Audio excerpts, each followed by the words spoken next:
you know what you're doing. You'll do things differently than I did them, and for different reasons. So I won't tell you what to do, because no one likes that.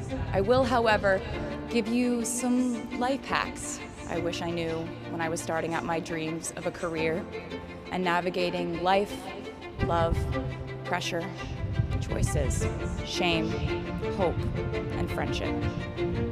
The first of which is, life can be heavy, especially if you try to carry it all at once. Part of growing up and moving into new chapters of your life is about catch and release. What I mean by that is knowing what things to keep and what things to release. You can't carry all things, all grudges, all updates on your ex, all enviable promotions your school bully got at the hedge fund his uncle started. Decide what is yours to hold and let the rest go. Oftentimes, the good things in your life are lighter anyway, so there's more room for them. One toxic relationship can outweigh so many wonderful, simple joys. You get to pick what your life has time and room for. Be discerning. Secondly, learn to live alongside cringe. No matter how hard you try to avoid being cringe, you will look back on your life and cringe retrospectively.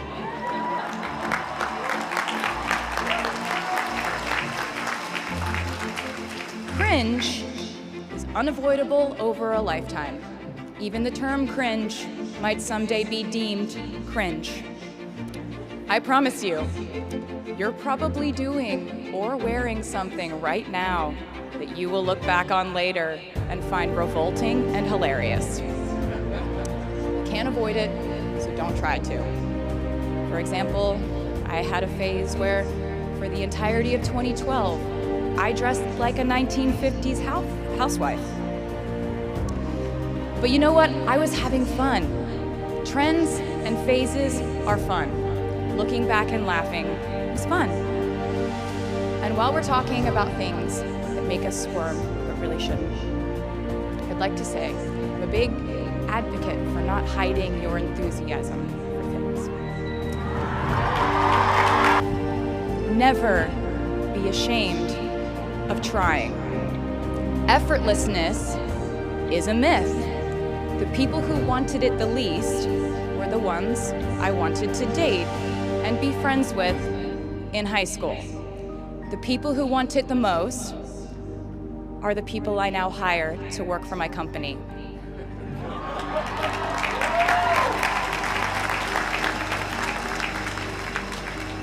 I started writing songs when I was 12, and since then, it's been the compass guiding my life, and in turn, my life guided my writing. Everything I do is just an extension of my writing, whether it's directing videos or a short film, creating the visuals for a tour, or standing on a stage performing. Everything is connected by my love of the craft, the thrill of working through ideas and narrowing them down, polishing it all up in the end, editing, waking up in the middle of the night, throwing out the old idea because you just thought of a newer, better one, or a plot device that ties the whole thing together. There's a reason they call it a hook. Sometimes a string of words just ensnares me, and I can't focus on anything until it's been recorded or written down. As a songwriter, I've never been able to sit still or stay in one creative place for too long. I've made and released 11 albums, and in the process, I've switched genre from country to pop to alternative to folk. And this might sound like a very songwriter-centric line of discussion, but in a way, I really do think we are all writers. And most of us write in a different voice for different situations. You write differently in your Instagram stories than you do your senior thesis. You send a different type of email to your boss than you do your best friend from home. We are all literary chameleons, and I think it's fascinating. It's just a continuation of the idea that we are so many things all the time. And I know it can be really overwhelming figuring out who to be and when, who you are now, and how to act in order to get where you want to go. I have some good news. It's totally up to you. I have some terrifying news. It's totally up to you. I said to you earlier that I don't ever offer advice unless someone asked me for it, and now I'll tell you why. As a person who started my very public career at the age of 15, it came with a price. And that price was years of unsolicited advice.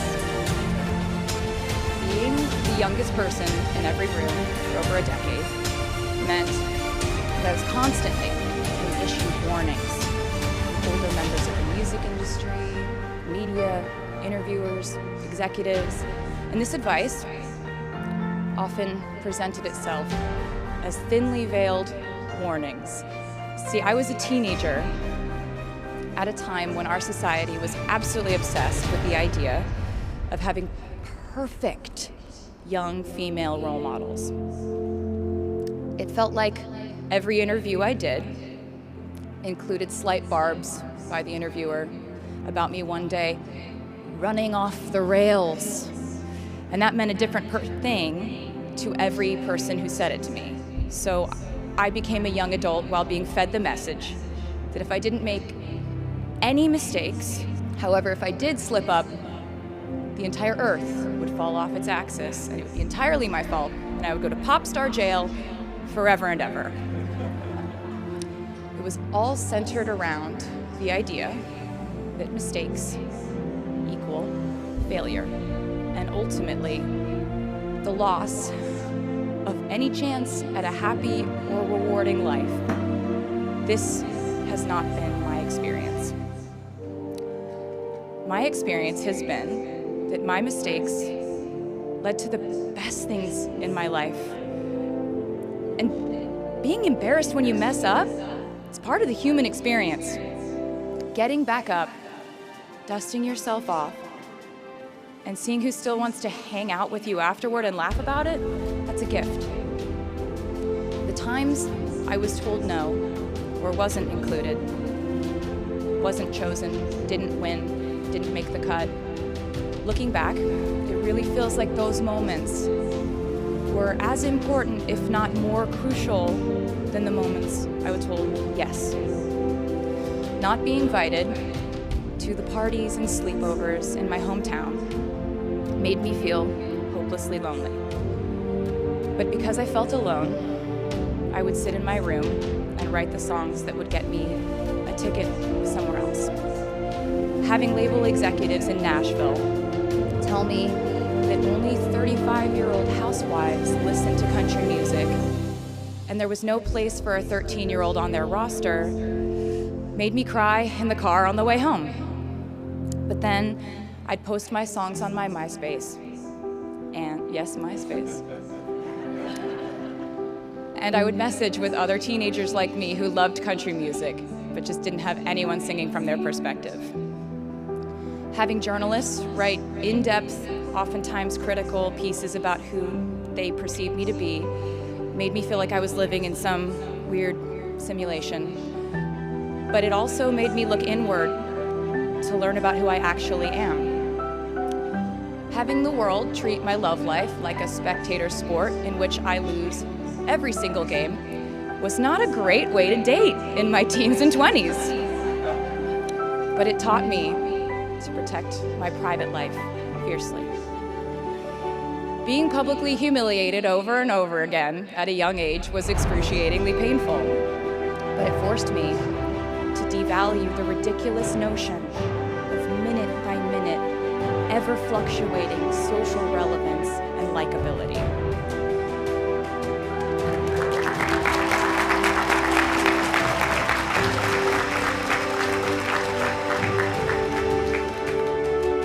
getting canceled on the internet and nearly losing my career gave me an excellent knowledge of all the types of wine.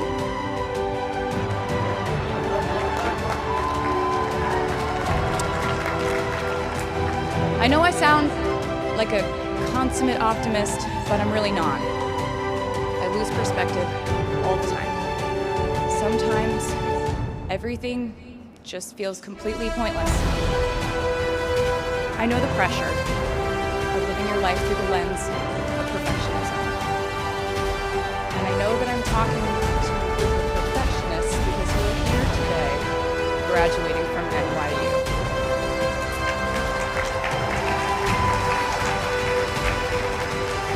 So this might be hard for you to hear. In your life, you will inevitably misspeak, trust the wrong person, overreact, hurt the people who didn't deserve it, overthink, not think at all, self-sabotage, create a reality where only your experience exists, ruin perfectly good moments for yourself and others, deny any wrongdoing, not take the steps to make it right, feel very guilty, let the guilt eat at you, hit rock bottom, finally address the pain you caused, try to do better next time, rinse, repeat.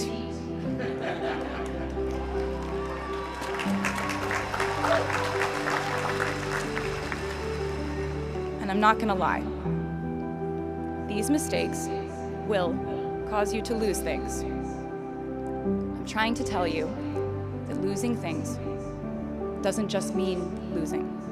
A lot of the time, when we lose things, we gain things too.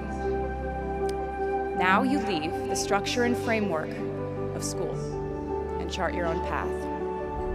Every choice you make leads to the next choice, which leads to the next, and I know it's hard to know which path to take.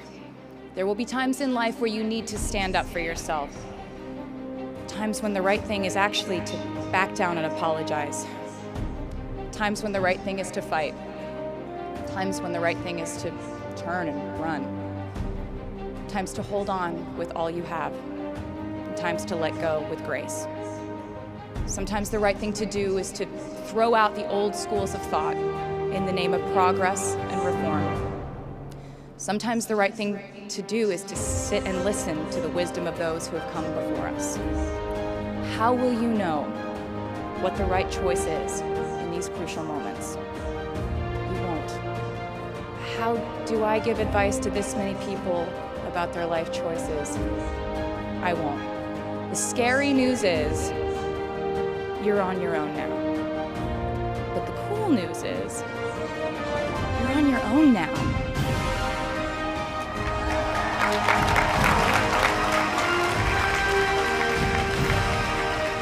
I leave you with this.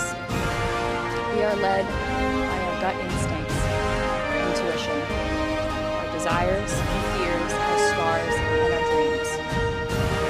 And you will screw it up sometimes. So will I.